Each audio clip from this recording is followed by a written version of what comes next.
Hai, Assalamualaikum warahmatullahi wabarakatuh.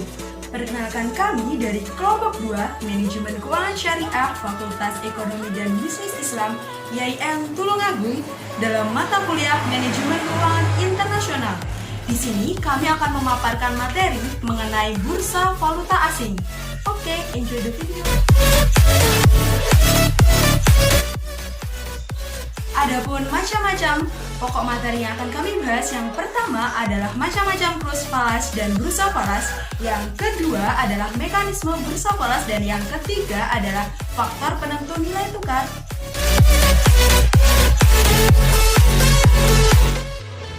Macam-macam kurs falas dan bursa falas. Yang pertama, pengertian falas.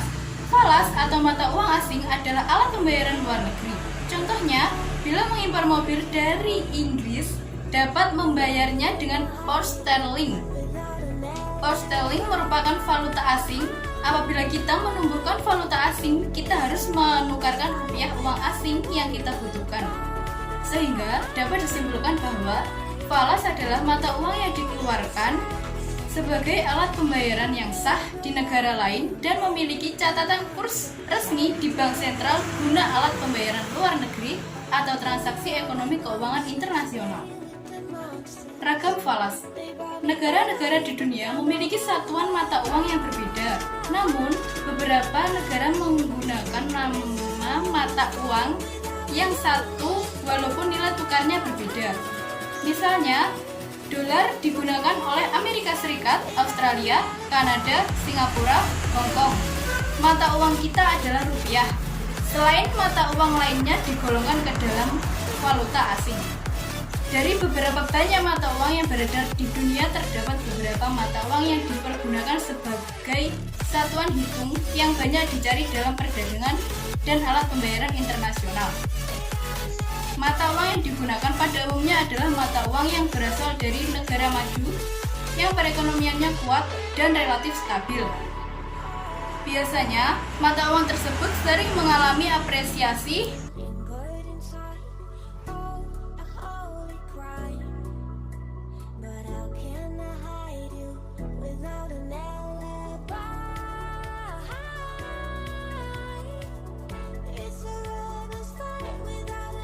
Pengertian kurs falas.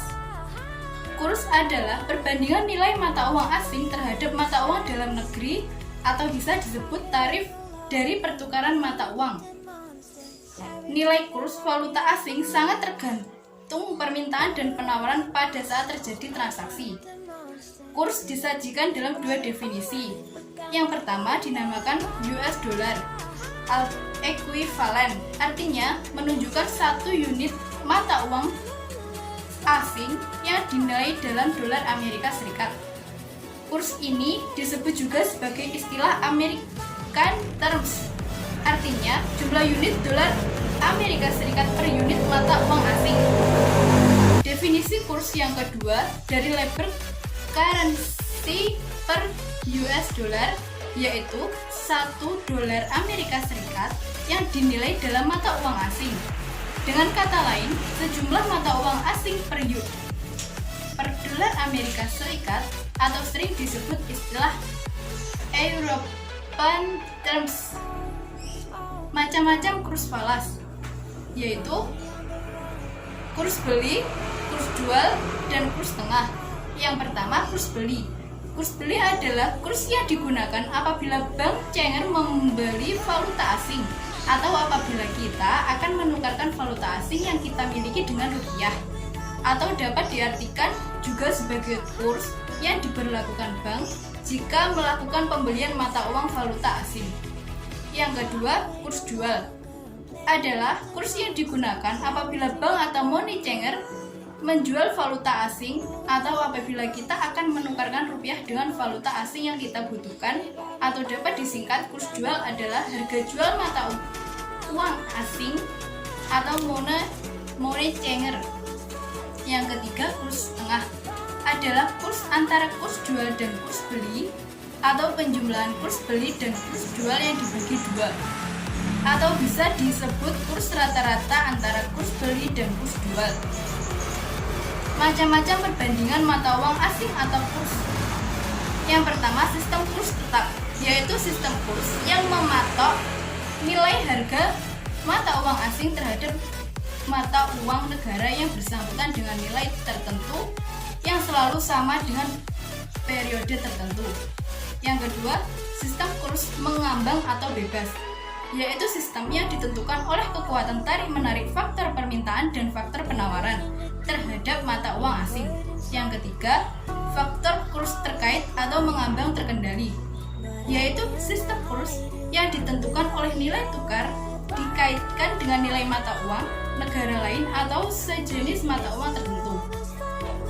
Materi selanjutnya tentang pengertian bursa valuta asing. Bursa valuta asing merupakan suatu jenis transaksi atau perdagangan yang memperdagangkan mata uang suatu negara terhadap mata uang negara lainnya yang melibatkan pasar-pasar uang utama di dunia bursa selama 24 jam secara berkesinambungan. Kemudian yang dimaksud dengan pasar falas adalah pasar yang memfasilitasi pertukaran valuta untuk mempermudah transaksi-transaksi perdagangan dan keuangan internasional. Atau jika diartikan secara sederhana, perdagangan falas merupakan perdagangan antara satu mata uang dengan mata uang yang lain. Sehingga dapat disimpulkan bahwa pasar atau bursa valuta asing diartikan sebagai tempat permintaan dan penawaran valuta asing dipertemukan. Tempat orang dapat memperoleh valuta asing untuk melakukan transaksinya dengan penduduk negara lain. Jika kurs valuta asing itu ditentukan atau ditetapkan oleh pemerintah, maka dinamai kurs resmi. Kurs resmi yang ditetapkan oleh pemerintah itu dimaksudkan sebagai standar jual beli valuta asing di bursa valuta asing. Materi selanjutnya, tempat jual beli valuta asing dan pelaku ekonomi valuta asing. Tempat jual beli valuta asing terdapat di yang pertama bank-bank devisa, yaitu bank-bank milik pemerintah dan bank-bank milik swasta. Yang kedua, badan-badan perantaraan valuta asing dan makelar valuta asing. Yang ketiga, tempat penukaran resmi valuta asing. Sedangkan pelaku ekonomi yang utama dalam pasar valuta asing yang pertama individu, yang kedua institusi, yang ketiga perbankan, terutama bank-bank komersial. Yang keempat, bank sentral dan lembaga lain milik pemerintah. Yang kelima, spekulan dan arbitrase. Yang keenam, pialang-pialang falas. Selanjutnya tentang macam-macam bursa valuta asing. Yang pertama, pasar spot atau pasar tunai. Kurs spot adalah nilai tukar berjalan suatu valuta. Kemudian yang dimaksud dengan pasar spot adalah pasar yang memfasilitasi transaksi-transaksi nilai tukar berjalan suatu valuta, di mana komoditi atau falas dijual secara tunai dengan penyerahan segera. Dalam pasar spot dapat dibedakan atas tiga jenis transaksi. Yang pertama, cash, di mana pembayaran satu mata uang dan pengiriman mata uang lain diselesaikan pada hari yang sama. Yang kedua, tom, kependekan dari tomorrow atau besok, di mana pengiriman dilakukan pada hari berikutnya. Yang ketiga, spot, di mana pengiriman diselesaikan dalam tempo 48 jam setelah perjanjian. Yang kedua, pasar forward. Kurs forward adalah nilai tukar suatu valuta dengan valuta lain pada suatu waktu di masa depan yang dikuotasikan oleh bank-bank. Kemudian yang dimaksud dengan pasar forward adalah pasar yang memfasilitasi perdagangan kontrak forward mata uang. Transaksi forward merupakan transaksi falas di mana pengiriman mata uang dilakukan pada suatu tanggal tertentu di masa yang akan datang. Yang ketiga, pasar currency futures. Pasar currency futures merupakan pasar yang memfasilitasi perdagangan kontrak currency futures. Suatu kontrak currency futures menetapkan suatu volume standar dari suatu valuta tertentu yang akan dipertukarkan pada tanggal penyelesaian tertentu di masa depan. Yang terakhir atau yang keempat, pasar currency option. Pasar currency option merupakan pasar yang memfasilitasi perdagangan kontrak currency option. Kontrak currency option dapat diklasifikasikan sebagai call dan put. Suatu currency call option menyediakan hak untuk membeli suatu valuta tertentu dengan harga tertentu dalam suatu periode waktu tertentu. Sedangkan currency put option memberikan hak untuk menjual suatu valuta asing dengan harga tertentu dalam suatu periode waktu tertentu.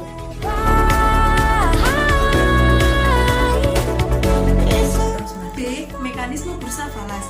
Pergerakan pasar valuta asing dari pasar Selandia Baru dan Australia yang berlangsung pukul 5.00 sampai 14.00 waktu Indonesia Barat. Terus ke pasar Asia yaitu Jepang, Singapura, dan Hong Kong yang berlangsung pukul 7.00 sampai 16.00 waktu Indonesia Barat.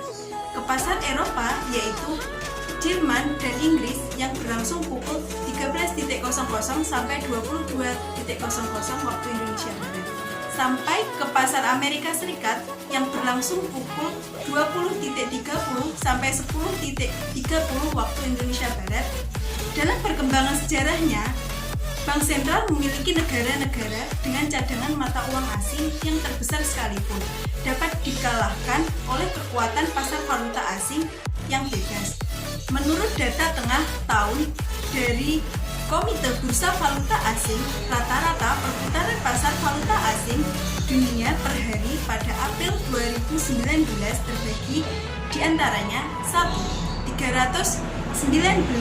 150 miliar dolar di transaksi spot. Yang kedua, 438 miliar dolar di pasar kontrak serat. Yang ketiga, 438 miliar dolar di pasar swap. Dan yang keempat, 865 miliar dolar diresmikan sebagai selisih pelaporan. Di sini ada contoh gambaran mekanisme bursa falas sebagai berikut.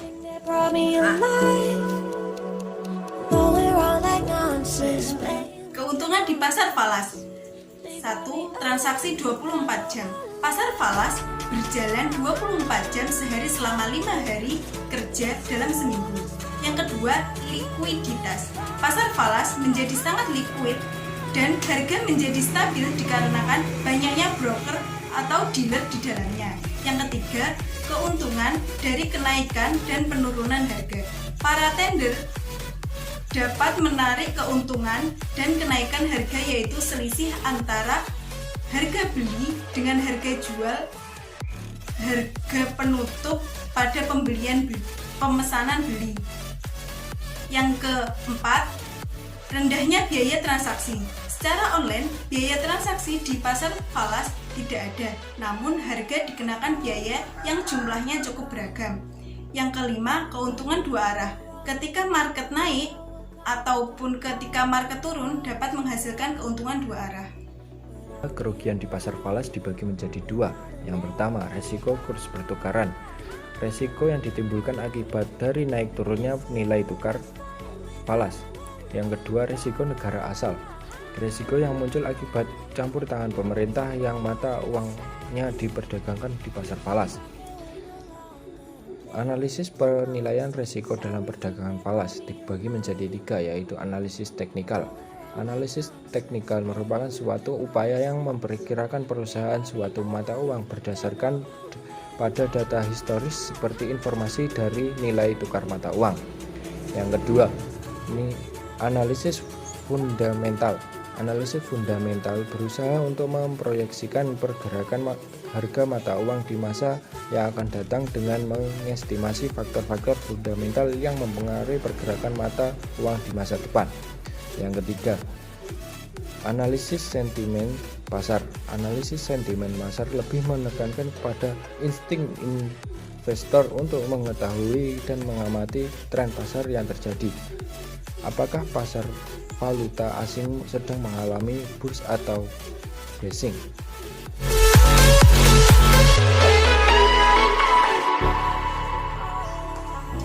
C. Faktor penentu nilai tukar. Seperti halnya komoditas lainnya, mata uang pada dasarnya dapat dianggap sebagai suatu komoditi selain sebagai alat pembayaran. Dengan demikian, maka harga atau daya beli atau nilai tukar antara satu mata uang dengan mata uang lainnya ini ditentukan oleh hukum seperti permintaan melalui kekuatan permintaan dan penawaran.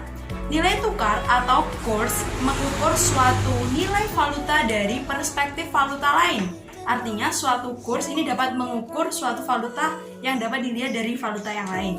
Penurunan nilai valuta biasa dinamakan dengan depresiasi. Sedangkan peningkatan nilai valuta asing bisa kita sebut dengan apresiasi. Pada saat kurs spot atau dari dua titik waktu diperbandingkan, kurs spot yang baru disimbolkan dengan S, kurs spot sebelumnya disimbolkan dengan ST-1. Adapun persentase perubahan nilai suatu valuta bisa dihitung sebagai berikut. Persentase delta nilai valuta sama dengan S min ST-1 per ST-1 dikali 100. Adapun faktor penyebab nilai tukar itu ada dua. Ada faktor penyebab nilai tukar secara langsung dan ada faktor penyebab nilai tukar tidak secara langsung. Yang pertama secara langsung, yakni permintaan falas akan ditentukan oleh import barang dan jasa yang memerlukan dolar atau falas lainnya dan ekspor modal dari dalam negeri ke luar negeri. Untuk yang kedua, penawaran falas ini ditentukan oleh ekspor barang dan jasa yang menghasilkan dolar dan import modal dari luar negeri ke dalam negeri. Untuk yang kedua adalah faktor penyebab nilai tukar secara tidak langsung. Yang pertama, posisi neraca pembayaran.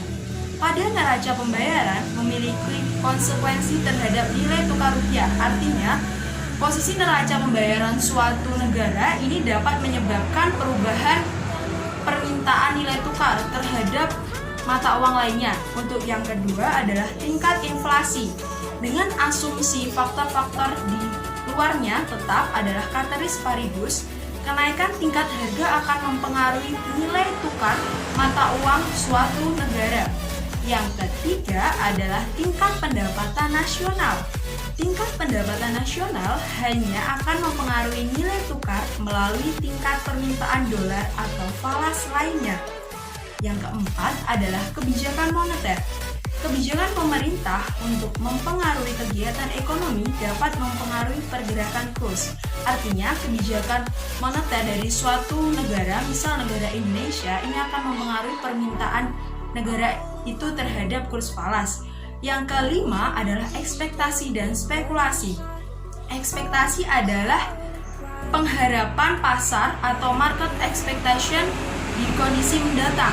Artinya suatu keinginan untuk di masa mendatang dan kita melakukan spekulasi atau perkiraan lebih untuk masa mendatang. Yang keenam adalah tingkat bunga. Dengan asumsi ceteris paribus, adanya kenaikan suku bunga dari simpanan suatu mata uang domestik akan menyebabkan mata uang domestik mengalami apresiasi atau penguatan terhadap nilai mata uang negara lain. Yang ketujuh adalah intervensi bank sentral di pasar valuta asing. Reputasi bank sentral dipandang sebagai salah satu faktor penting yang berpengaruh terhadap stabilitas nilai tukar. Artinya, karena bank sentral ini kan mengendalikan pergerakan mata uang yang ada di Indonesia sehingga melakukan intervensi seperti itu. Adapun studi kasus yang kami ambil untuk bursa valuta asing ini adalah Forex Exchange Trades pada PT Indosat Tbk pada tahun 2004 sampai 2006. Adapun PT Indosat adalah suatu perusahaan publik yang bergerak di bidang telekomunikasi yang terkode listing di BEJ adalah ISAT dan saat ini memiliki komposisi kepemilikan saham di Indonesia adalah publik sebesar 45,19%. Artinya, PT Indosat adalah suatu PT yang kepemilikan saham sangat besar. Akan tetapi yang paling menghebohkan adalah terjadi kerugian sebesar 653,434 miliar akibat transaksi derivatif. Akibat itu, dana dari PT Indosat ini terkuras habis-habisan dan keuntungan PT Indosat pun melorot. Dampaknya, penerimaan pajak dan dividen pemerintah ikut mengempis. Pada 31 Desember 2006, kewajiban jangka panjang dalam dolar Amerika Serikat termasuk obligasi dan fasilitas kredit ekspor berjumlah 584 juta dolar Amerika Serikat. Ini oleh Indosat adalah dilakukan hedging sedikitnya 50% dari total kewajiban. Akan tetapi dari aktivitas hedging tersebut terdapat hedging risk yang dilakukan oleh Indosat terhadap utang jangka panjangnya, yaitu dengan mengurangi kerugian yang besar di masa depan. Akan tetapi bukan malah untuk berjaga-jaga, malah PT Indosat ini mengalami kerugian dan biaya yang cukup besar. Tapi pada saat nilai tukar rupiah terhadap US dollar mengalami perubahan yang cukup drastis, strategi itu bakal menguntungkan perusahaan. Berdasarkan analisis selama 2004 sampai 2006, pergerakan kurs terhadap dolar sebenarnya relatif stabil. Oleh karena itu, pada saat tahun tersebut, pergerakan dolar atau valuta asing mengalami kestabilan dari tahun ke tahun. Itulah tadi pemaparan materi dari teman-teman saya. Adapun kesimpulan untuk pemaparan materi kali ini adalah yang pertama, dari beberapa kajian teori di atas, maka dapat disimpulkan bahwa falas atau valuta asing adalah mata uang yang dikeluarkan sebagai alat pembayaran yang sah di negara lain dan memiliki catatan kurs resmi pada bank sentral guna untuk pembayaran luar negeri, misalnya ekspor atau impor dan yang lainnya. Kemudian, ada 3 macam kurs falas, yaitu kurs beli, kurs jual, dan kurs tengah. Sedangkan bursa valuta asing diartikan sebagai tempat permintaan dan penawaran valuta asing. Adapun macam-macam bursa valuta asing, yang pertama adalah pasar spot atau pasar tunai, pasar forward dan pasar currency futures, pasar currency option. Adapun untuk mekanisme bursa falas ini didominasi oleh pembelian atau permintaan dan penjualan penawaran dari falas atau forex, di mana pergerakan pasar valuta asing ini berputar dari pasar Selandia Baru dan Australia. Dan adapun mekanismenya ini dimulai dari pihak importir maupun eksportir yang kemudian melakukan transaksi falas pada bank devisa ataupun money changer.